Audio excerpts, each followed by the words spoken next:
As we saw in the first tractate, the accoutrements gathered around the couplement of soul and body prevent soul from ascending upward to noetic mind. In effect, these accoutrements represent our conditioned attachments to particular aspects of our lives in the material world. These attachments distort our sense of reality, and it is in this way that we lose sight of the ontological priorities which properly order our lives. Being so caught up in the particular, we are prevented from recognizing that which is universal. To understand the problem in modern terms, we can say we each possess multiple identities, but disproportionately give precedence to certain identities at the expense of others. This inevitably leads to ideological divisions of religion, nationality, race, sex, economic status, etc. Not only dividing one consciousness from another, but likewise fracture the individual consciousness. The individual soul's ontological orientation erroneously faces downward, away from unity. It is this downward orientation which leads toward the individual soul's inner fragmentation, leading to what Plotinus calls evil, that is, total disintegration. The first goal of the philosophical life, then, is to free oneself from this ontological fragmentation by a reorientation of the soul upward in order to seek the good. The philosopher should detach herself from all the splintering of particulars and ascend instead to a broader universal view. Pierre Audou, addressing this view from above, says, "The person who is naturally a philosopher contemplates the totality of reality. He does not fear death. Hence, he places himself at a level or at a height from which he can see the entire universe, all of humanity. He sees things not at his individual level, but at a universal level. One resituates events within the perspective of what they contribute to the universe, of the collaboration that we give to the balance and harmony of the universe. Objects that attract us or frighten us are to be seen not according to our personal point of view, but once again in a universal perspective, in a way that is totally objective. This is also true for Plotinus, for whom the soul must rise from its individual level to the level of universal soul, or even of the divine intellect, that is, noetic mind, in which the entire ideal system of the universe is found. So how then may we cleanse ourselves from these accoutrements and properly recalibrate the soul's desire for the good? Plotinus cites Plato's Theaetetus, stating that we must do this by attaining likeness to God, where God here mythopoetically stands for noetic mind, which lies above soul. This likeness initially takes place first through the practice of virtue. It is virtue which purifies the individual soul, enabling it to rise toward noetic mind, that divine being. Today we often associate the word virtue with pious, puritanic, or Victorian moral sentiment. Originally the word did indeed possess ethical connotations, but understood in a different light in antiquity. The idea of virtue was developed extensively by philosophers centuries before Plotinus, especially Aristotle, and then further by the Stoics. Plotinus's word in the Greek is arete, literally meaning excellence. A moral excellence based upon one's own integrity and inner strength. In this tractate, Plotinus and the Stoics hold some common ground ethically speaking, while at the same time, Plotinus criticizes what he sees as shortcomings in Stoic thought. We won't go into much detail into these disagreements, except to say that Plotinus differed from the Stoics strongly on metaphysical grounds, the Stoics embracing a material monism antithetical to Plotinus's philosophy. Virtue participates in noetic mind. In this way, virtue functions like a ladder released from above, so to speak, with which we may return to noetic mind, climbing upwards to it. As a means to attain ethical integrity, virtue is a reflection of noetic mind, namely wisdom, Sophia, which is in turn a reflection of the absolute ontological integrity of the One. Virtue thus has its immediate source in noetic mind by this quality of likeness.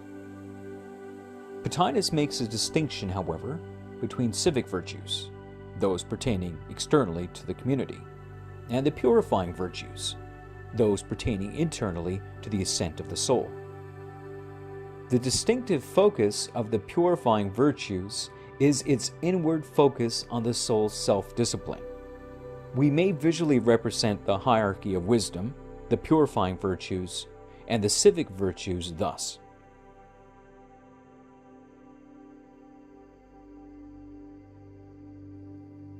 Plotinus does not deny the value of the civic virtues such as justice, courage, and moderation. The civic virtues are a principle of order and beauty in us as long as we remain passing our life here. They ennoble us by setting bound and measure to our desires and to our entire sensibility and dispelling false judgment. They carry a trace of that highest good in the Supreme. The reason Plotinus makes this distinction between the civic and purifying virtues is to point out the higher ontological role the purifying virtues possess within the individual soul. Civic virtues lead up toward the purifying virtues, because both of which participate in the good. And participation goes by nearness. The soul nearer the body, therefore closer akin, participates more fully and shows a godlike presence. The purifying virtues pertain to the soul, aiding in the ascent toward noetic mind. However, the exercise of the purifying virtues alone is not sufficient. It prepares the soul for the ascent to noetic mind, but is not by itself identified with the ascent. To have been purified is to have cleansed away everything alien, that is attachments to the material world. But goodness is something more. Only now are we ready to begin to climb, ontologically as it were, to greater heights, having loosened our attachments from the material world. The disciplinary demands of virtue which Plotinus puts forth are not excessively arduous. If they appear to be so, it is only because many people have become conditioned to material comforts, and the accompanying social expectations which are placed upon the individual to likewise seek the many varieties of material gain. The philosophical life seeks something far greater than this, and so it does not base itself on any of society's notion of material acquisition, or what it deems to be success. In the words of Socrates, "Are you not ashamed of your eagerness to possess as much wealth, reputation, and honors as possible, while you do not care for nor give thought to wisdom or truth, or the best possible state of your soul?" Nevertheless, Plotinus does acknowledge the greater or lesser practical capacities of individuals acting under different circumstances. The individual soul will hold itself above all passions and affections. Necessary pleasures and all the activities of the senses it will employ only for medicament and alleviation, lest its work be impeded. Again, it must be stressed that the material world is not evil in itself. It is only our disproportionate and delusory attachments to it which distort the soul, pulling it ever downward toward its own inner disintegration. In the Platonian hierarchy, every level of being has its proper ontological priority in the order of things.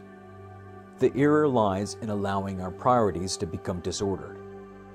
The philosophical life is not a matter of eliminating the material world, only in the soul's establishing a proper ontological relationship with the material world. The cultivation of virtue signifies the necessary first step of the soul toward integration. It is not to be associated with feelings of guilt nor the scrutiny of others. These attitudes merely distract the soul from the real task at hand, that of self-discipline. Without virtue, we cannot conduct our actions or thoughts with equanimity. What is called vice indicates a disunity, an imbalance in the soul. Virtue teaches first how to respond freely to circumstances rather than to merely habitually react. The soul depends less and less on the body and all external goods, recognizing that it possesses its own inner strength, virtue, which is the one good which no one and nothing can steal away. The greater a sense of balance is established within the soul, the more the soul becomes capable of properly orienting itself upward toward noetic mind. Now the soul is better prepared to engage in an intellective process called dialectic.